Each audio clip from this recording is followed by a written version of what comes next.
Just a few years ago, this was a dream for us. Just a patch of grass. Now, it's our food paradise. Let me show you what we did to convert this into our food paradise so that you can too.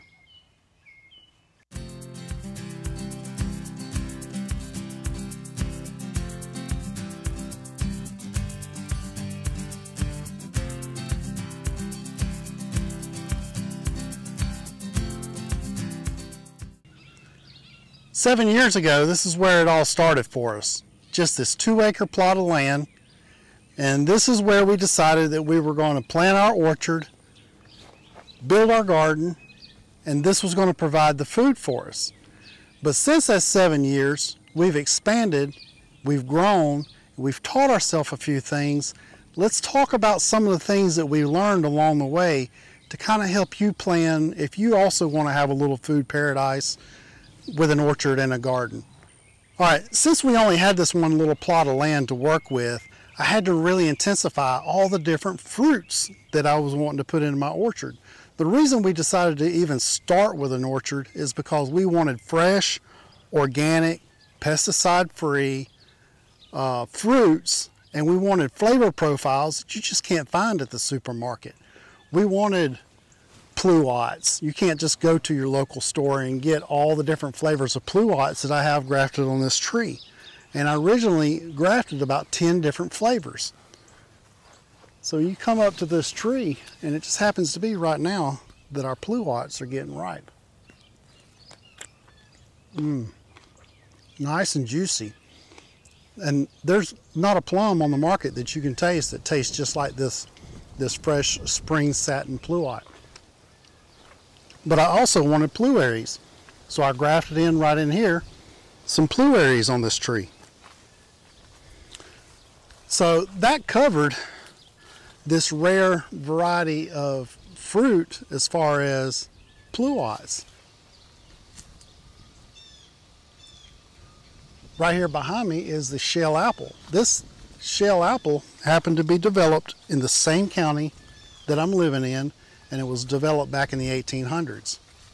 It does very well for us, has nice beautiful apples. Just happens to be that we went through a drought about a month ago and it has shed some of its leaves and some of its fruit, but you can tell we got a nice little crop of apples coming on here. We knew we wanted to have some plums, and I bought this yellow plum, and it happened to be that this yellow plum didn't do very well for us. So I grafted on a golden plum of a different variety called Shiro. And as you can see, Shiro, that one graft, has branched out and has absolutely loaded down with delicious bright yellow fruit. And these plums are going to be ripening here real soon. We also wanted some pears, but we didn't know how to bring in all the different flavors of pear. So I bought this Licante pear. And it's a nice dessert pear. It's not just your southern hard kefir pear that we have that's you primarily find in this area. So we were able to find this rare pear variety that you can't buy in the big box stores. And this year it is absolutely loaded down.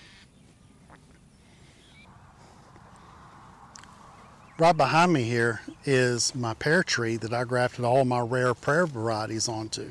We had about 7 or 8 different varieties on this tree, and it was absolutely just hanging with fruit last year. So much so that it broke a lot of the limbs, they're touching the ground. And so when you have an abundance of fruit one year, your fruit trees can go into alternate year bearing. So this year is an off year. I have a few fruit on this tree, but next year it'll load up again. This year, not so much. But because I have different varieties and a few different trees, I'll still be able to get pear fruit, but in successions. Now, one of the benefits of grafting all these different varieties on one tree is I don't have to collect all these different types of fruit and put it in a tree and try to crowd out my orchard. I can put all the varieties on one tree and have a sampling of all these different rainbow of flavors but just in the corner of my yard here. Persimmon is one of those rare varieties that nobody ever really knows much about. And you have an astringent variety and you have a non-astringent variety. This is my Ichikichi gyro persimmon, which is a non-astringent variety. And you can eat this whenever it starts to turn nice bright orange and it's still crisp like an apple, and it won't pucker your mouth up, and it has that nice sweet flavor to it. Whereas my astringent variety, like this Seijo that I have here, you have to wait until this fruit gets absolutely mushy before you can eat it, or it'll give you a pucker in your mouth that will remind you why some people don't like persimmons.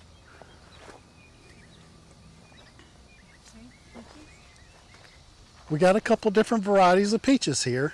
We have this Louisiana variety called Feliciana, and you can see it's about a 500 chill hour peach, and it is nice and loaded down.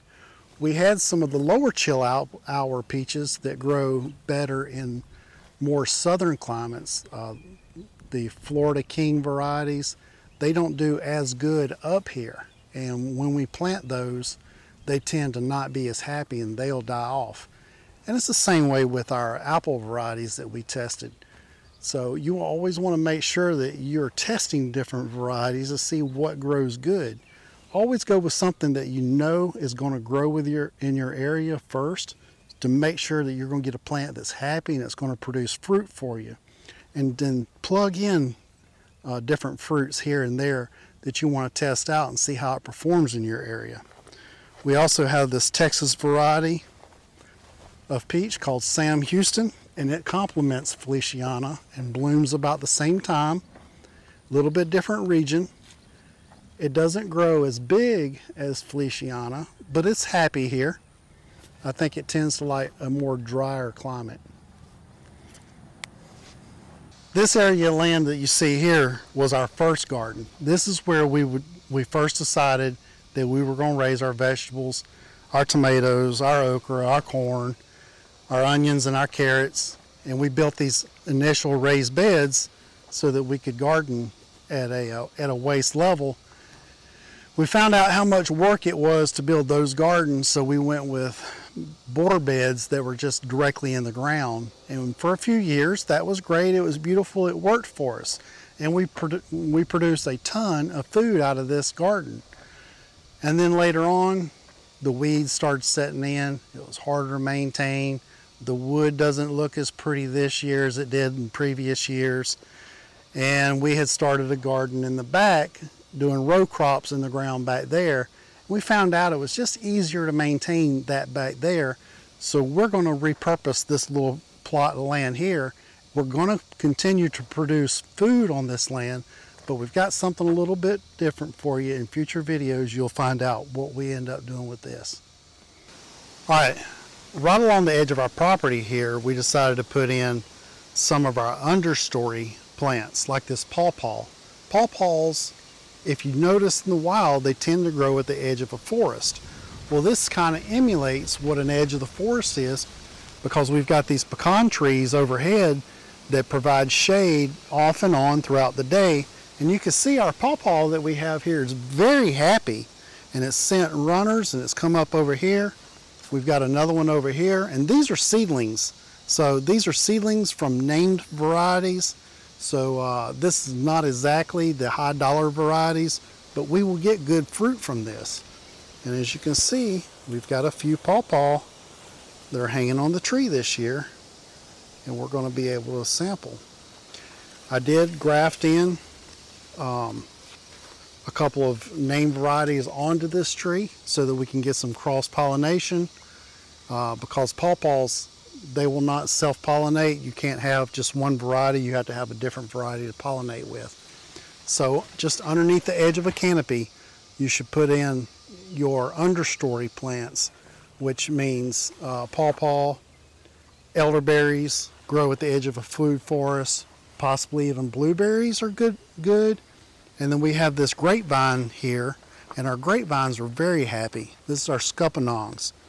And if you ever look at the edge of a forest, You got scuppernong vines that crawl up the edge of the trees. So check out all these different blooms that are on the scuppernong vine. Scuppernongs, like I previously said, is a good understory vine. I know a lot of orchard people will have them out in the wide open sun, but they also do good in the partial shade also. Now keep in mind that when you're buying your fruit trees, that you don't buy just a female, that you buy a male and a female, or it has to be self-pollinating to make sure that you can be able to set fruit.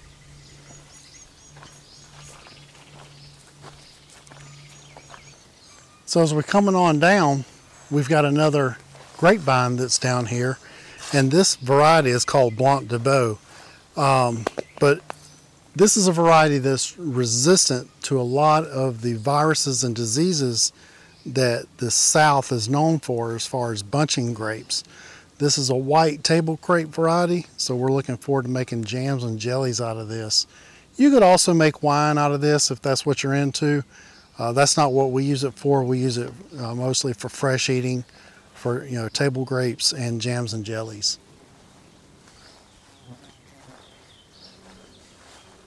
One more thing that I want to mention, that right beside our grapevine is that we've got another understory plant. This is our mulberry. We got one mulberry here, one mulberry there. Hopefully, as one mulberry is coming into fruit, the other one will be ramping up, and as this one's going out of season, the other one will be coming into season. So another thing to think about is a succession harvest.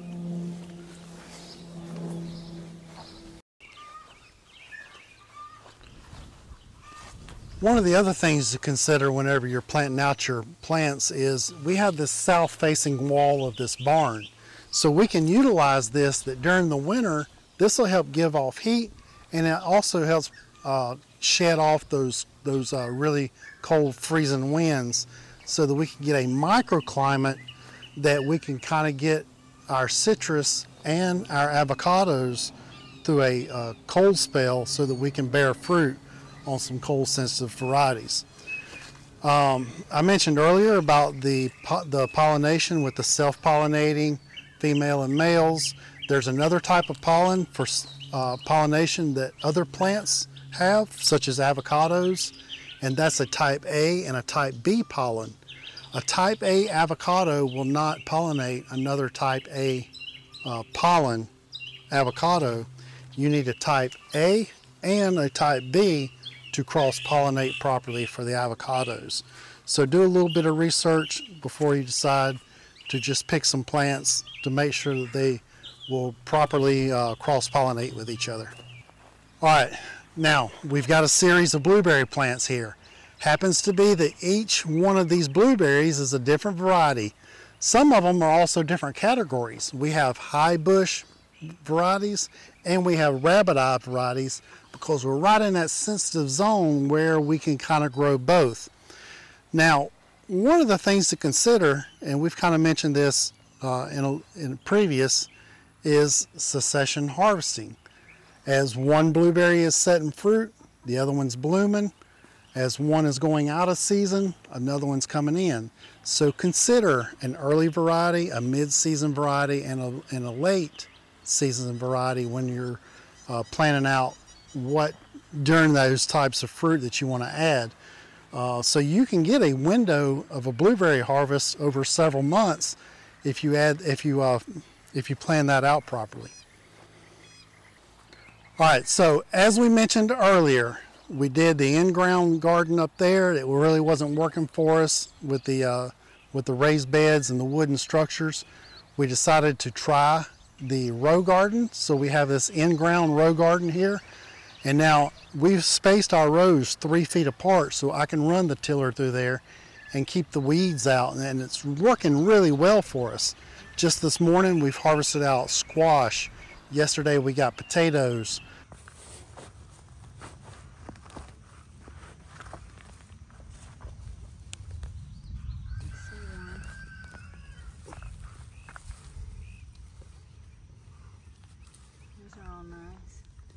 This morning we went through and we picked all of our snap beans.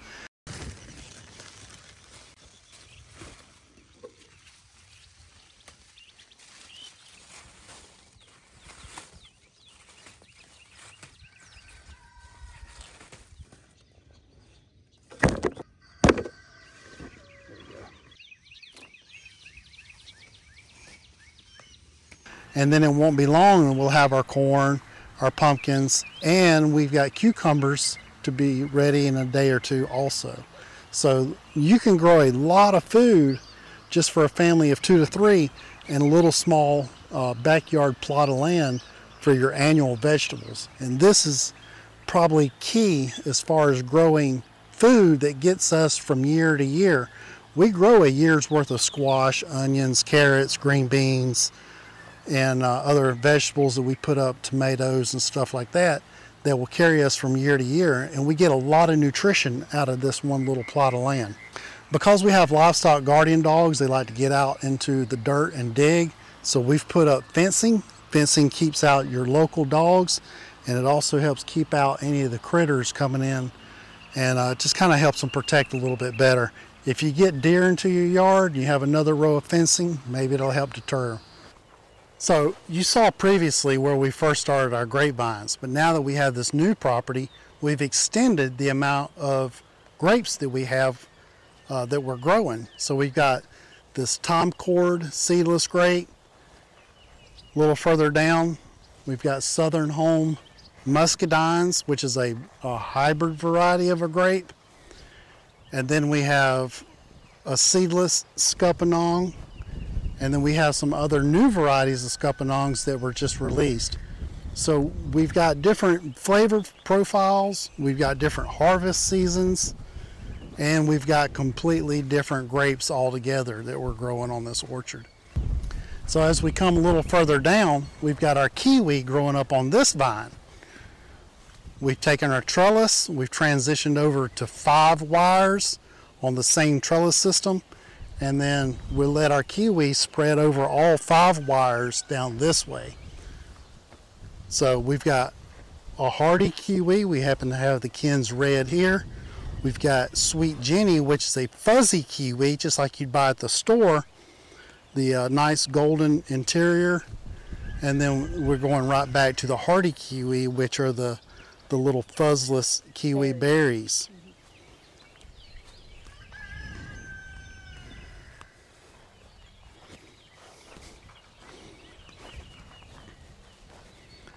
So right after we built this trellis system for our kiwis and our grapes, we came over and we added on another trellis system. And if you notice, we've got blackberries planted low. We have a wire that we can train our blackberries on at waist high and then at shoulder height. So the 2 upper wires you see here, we can continue on with the blackberries, or it also leaves us the option to train grapevines up on these if we plant them at the ends. And if you can see, we've got Mars grape that we just planted here. This little guy is going to get trained up here, and we may train him to run down to the blackberries. We'll see how the blackberries perform up to here, whether we're going to make use of these top trellises. But plan in a little bit of diversity whenever you're planting your systems. The area that you see behind me here, this is where we've planted in some of our persimmon trees, our hybrids, our apples, and our pear collection. And these are all varieties that are unproven in this area, but it's a test. We're always going to see what we can grow here, what thrives, and what doesn't thrive will either get regrafted over or we'll totally replace it with something else that is happy here. But we're always testing our zone, testing new flavor profiles. Some people want to know, Randall, how I can't afford all these different trees that I have out here. Well, believe it or not, I didn't just buy all these trees. I bought these rootstocks for about $1 a piece, and I grafted them myself from cuttings that I got online and I exchanged with friends. I don't have a lot of money invested in this orchard. All these pears, all these apples, I probably only have just a couple of $100 invested in all these different fruit trees and all these different varieties that I've got. We've saved the best for last. This is what I'm really excited about. It's my fig tree collection. This is my pride and joy of the new property, and this is where I spend a lot of my focus at. All these different fig trees that you see out here, each one is a different variety that produces a different flavor of fruit. And some of these varieties are really expensive and some of them are not so expensive. One of the cheapest ways to collect all these different varieties is to get in with other collectors, do some swaps. Some people will actually hook you up with free cuttings and you can root those cuttings and then get those trees started on the really cheap. One of the points I want to talk about in our fruit production systems is the irrigation portion of it. We have a water well on the property. We've brought water all the way out into the orchard. We've trenched in mainline irrigation pipe next to all of our fruit trees out here. Our figs, pears, apples, blackberries, grapes, everything is on irrigation. We have periods of drought for months at a time, but we don't want to waste precious grow time trying to get through dry periods. So we tap in. We also add a fertigation system where we pump in liquid fertilizers and we feed these plants directly at the root systems. As you can see, Nero just entered the video, and he is in fact the main character of this entire video. It leads me to one of the topics I did want to talk about, and that is pest deterrence. We are in an area out here where we are just overloaded with deer population. We use our livestock guardian dogs. These are Great Pyrenees. We have a male and a female, and they just had puppies. They actually keep all of our varmints out of the yard. We've not lost one chicken due to a possum or a raccoon. We've not had deer enter our yard and browse any of our trees. I'm always seeing on Facebook people talking about, hey, you know, the deer's got me. They got in my garden, they snipped all my corn, all my green beans, they browsed all the leaves off of my fruit trees. What do I do? Is it going to live? If you invest in a livestock guardian dog, fence your property, you can deter these pests and they will keep them run out of your yard, I guarantee it. He patrols the property all night long. He poops all along the edge of the fence row so that that scent is out there to let other animals know that this property is patrolled by a dog. One more thing I want to talk about. I want to talk about the soil. One of the first things we did when we moved out here was I came out and I looked to see what kind of soil was on this property before we brought it. That doesn't tell me the mineral content that's actually in the soil, what the soil needs in addition to. So we sent off a soil sampling kit and we had it evaluated. And our local university did the evaluation, mailed us back the results, and they let us know that what we need to add in order to get our soil up, to let us know what we're deficient in. One of the things that highlighted is we were low in boron. Boron is a disease preventer. So if you add boron and zinc to your soil, which we were deficient in both, it helps to keep the disease out of your orchard. All right, one of the other things that we have on our property to help us out with maintaining these trees is our soil factory. And by soil factory, I mean our livestock animals. Happens to be we've had goats in the past, we have chickens currently, some of our friends have rabbits, and we use all the manures to fertilize and mulch and help grow our trees. We also have a local composting system with our city, and our city does composting. They gather up all the leaves, they mulch them, they compost them down, and I buy it for $10 a yard. I come out here in the late fall and I mulch down all of our trees to help protect them from the winter. And as it breaks down through the winter, it feeds the soil, builds that soil, and now we have nice, healthy fruit trees. As I'm walking around and I'm telling you all these different systems that are at play here, there's one more thing that I want to bring to your attention. With the perimeter fence, you can also grow things up on those fences. If you want food, you can plant fruiting vines of maybe green beans or something along those fences. Throw in some decorations, throw in some vining flowers and make it look pretty. Put in some gourds. Maybe you can grow yourself some birdhouse gourds that you can hang up, and it invites the birds to nest in your area. That helps you with pest control and helps keep all the bugs out of your immediate area. Guys, I hope you found this video helpful. Hopefully it was inspiring to you. Hit the like button, hit the share button if you really enjoyed it, and become a subscriber to our channel if you're not already with us. All right, remember, keep growing, keep building, and always keep adventuring. Together, we're Flomaton Famous. We'll see you on the next update.